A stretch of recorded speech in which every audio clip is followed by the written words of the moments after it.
গুগলে খুঁজে জানা গেল 2016 সালের ডিসেম্বরে ফিলিস্তিনের গাজায় আনুষ্ঠানিকভাবে কারখানা চালুর ঘোষণা দেয় কোকাকোলা।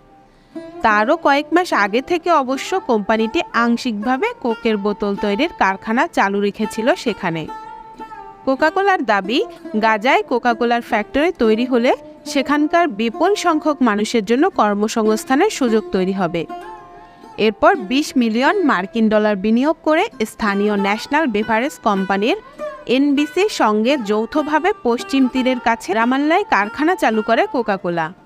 উদ্বোধনী দিনে এনবিসির চেয়ারম্যান ও ফিলিস্তিন অঞ্চলে কোকাকোলার প্রধান জাহি খৌরি বলেন, আজ এক ঐতিহাসিক দিন।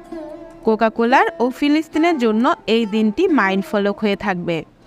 কোকাকোলার তৎকালীন প্রধান নির্বাহী কর্মকর্তা মুহতার কেন্ট বলেন, সারা বিশ্বের সম্প্রদায়গুলোকে এগিয়ে নেওয়ার প্রতিশ্রুতির বাস্তবায়ন হিসেবে